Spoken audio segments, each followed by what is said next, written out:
Tired of spending so much time and money on vehicle maintenance and repairs? Make this October Cartober when you donate a car, truck, RV, or boat to KPBS. Go online to kpbs.org/car to make your donation. Thank you.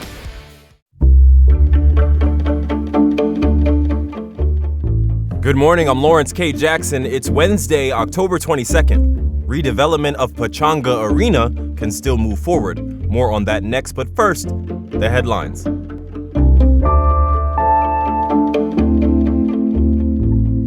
A La Mesa police officer was struck and killed on Interstate 8 late Monday after stopping to assist a previous accident. Police closed all eastbound lanes at Fairmont Avenue for nearly 14 hours. Police say a driver lost control of their car, hit another car, and then overturned. A third vehicle was also involved. Reggie Williams is captain of the CHP. The officer encountered this traffic crash, and just based on instinct alone and what we've signed up to do, she exited her vehicle to provide aid at what she saw was a tragic incident, and unfortunately laid down her life while she was performing her duties. The original driver who lost control of his vehicle also died. One person is still in the hospital with non-life-threatening injuries.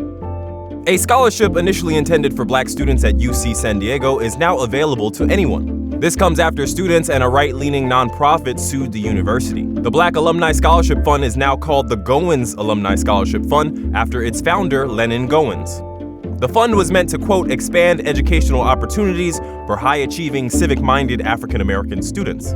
The lawsuit's plaintiff argued that the scholarship violates a series of laws and cited one of those laws as being the Ku Klux Klan Act of 1871, which prohibits government agencies from using private entities to discriminate and was first put in place to protect black Americans.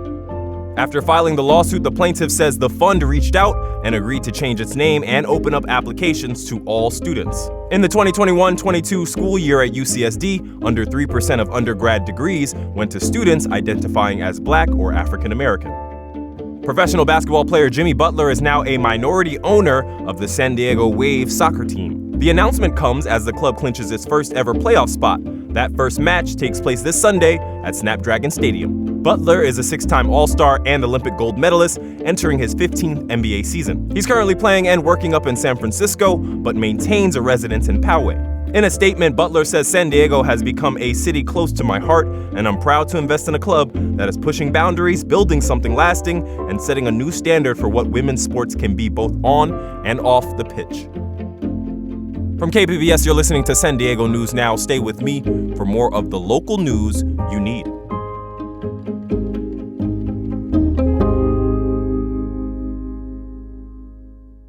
KPBS On Demand is supported by Paint Care, offering households and businesses in California more than 800 leftover paint drop-off sites for recycling.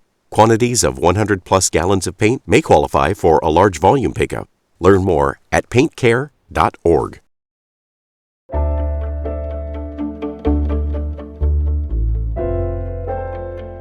San Diego's 30-foot coastal height limit is back in the news. Metro reporter Andrew Bowen says a court has reinstated the height limit in the city's Midway District. Twice in the past 5 years, voters have approved ballot measures that excluded the Midway District from the 30-foot height limit.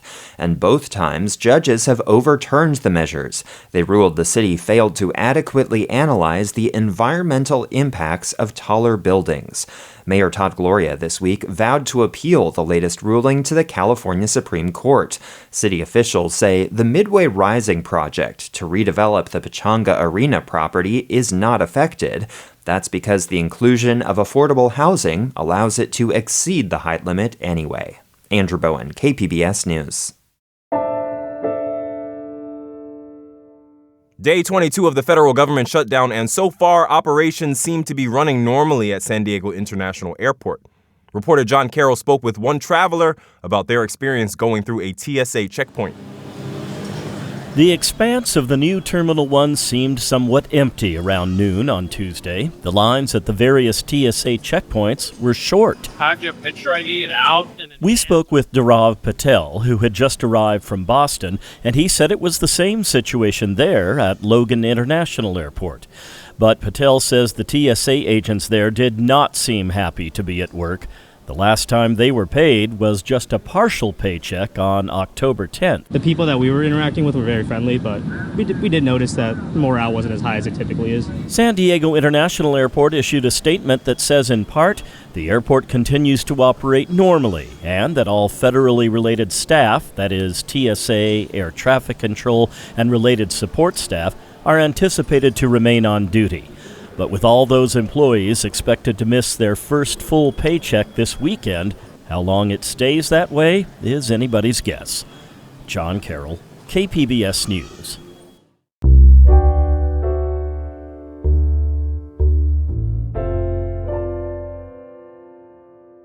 Earlier this month, the Grossmont Union School District Board voted to create one librarian position to supervise all libraries in the district.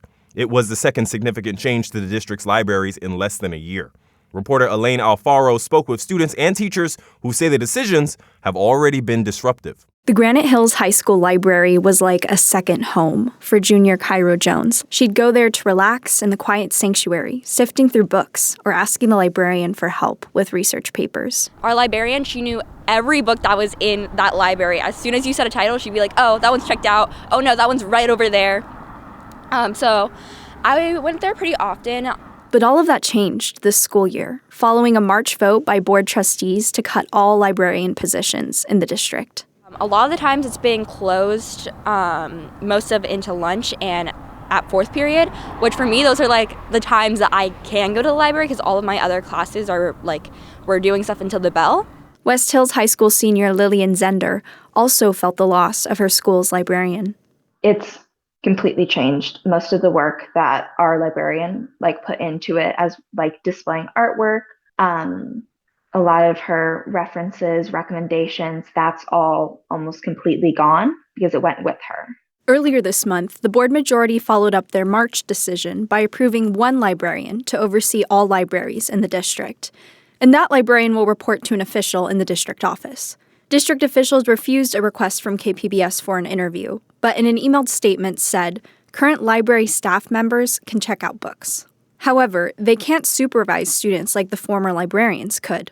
Students say this means they can't study, gather for clubs, or get help with their research in the library. Amy Carinta, president of the California School Library Association, says, when you remove a teacher librarian, there is a huge absence of those types of lessons and the depth to which the teacher librarian can go. Carinta says the new position can't fill the shoes of 9 school librarians. While it's great to have someone in the office looking at lists, it is really the teacher librarian who is in the school affecting the day-to-day teaching practices that go on and supporting the teachers who are on staff. In its emailed response to KPBS, the district said, quote, as is natural during a period of transition, we have been addressing some misunderstandings regarding library operations. To our knowledge, students have access to the library throughout the day, except for brief periods when a library technician may be on break or lunch, end quote. Jackie Na is a social studies teacher at Valhalla High School, who spoke to KPBS after the board's most recent public meeting.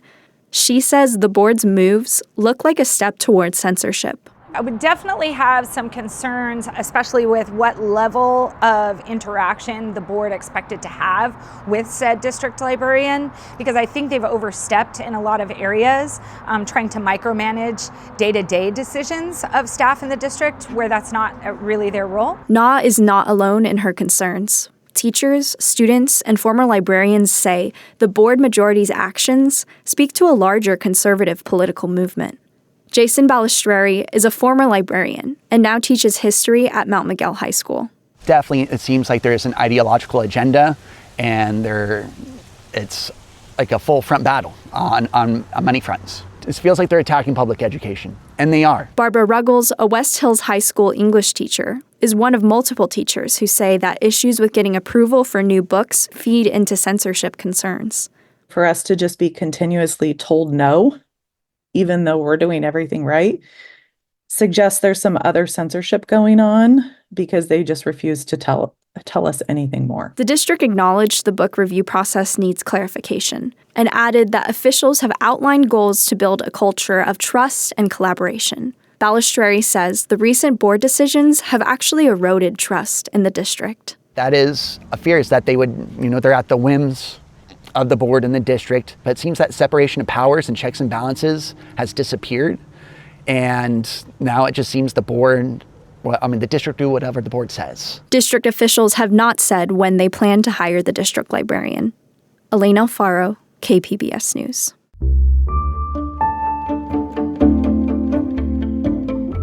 The Camp Pendleton Marine who died in a helicopter crash last week has been identified. It happened during flight operations in eastern Imperial County. Military reporter Andrew Dyer has more. The Marines this week identified the pilot as Major Tyler Bracconi. He was 35 years old and a California native. Bracconi earned his commission in 2012. He flew the AH-1 Viper attack helicopter. The Viper is a twin-engine, two-seat modernized attack variant of the Vietnam War-era Huey. Bracconi and an unidentified co-pilot left Camp Pendleton on Thursday. A Marine Corps spokesperson says they were participating in a training exercise. They crashed in an unpopulated area about 40 miles northeast of El Centro. Bracconi's co-pilot was taken to a hospital in Palm Springs in stable condition. The cause of the crash is under investigation. Andrew Dyer, KPBS News. A YMCA pool that was shut down during COVID is back open for business. North County reporter Alexander Wen says it's because of a $1 million partnership with the Escondido Union School District. Kids splashing around and playing in the pool is a common sight in Southern California. I like going to the pool a lot. But 5th grader Leonardo Moreno didn't get a chance to go to the pool a lot last summer because he was sick. Right now, I do have a chance, and I'm glad for it. Escondido Union School District incoming superintendent Andy McGuire says that's what the program is about. It's giving kids who don't normally have access to pools a chance to swim and learn water safety. And so we started working with the YMCA and using some of our after school funds to get this pool back up and running so that we could have our kids come over here. The Escondido YMCA pool was closed and in disrepair since COVID. The district used $1.2 million from the state's ELOP, or Expanded Learning Opportunity Program, to get the pool back in shape. The program will rotate between schools in the district, and by summer, it's expected to serve more than 1,000 students. Alexander Wen, KPBS News.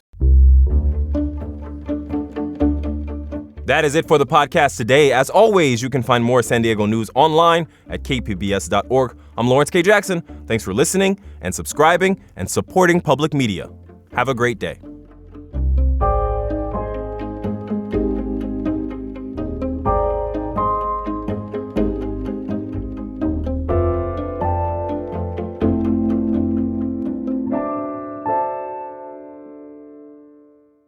KPBS On Demand is supported by Paint Care, offering households and businesses in California more than 800 leftover paint drop-off sites for recycling. Quantities of 100-plus gallons of paint may qualify for a large volume pickup. Learn more at paintcare.org.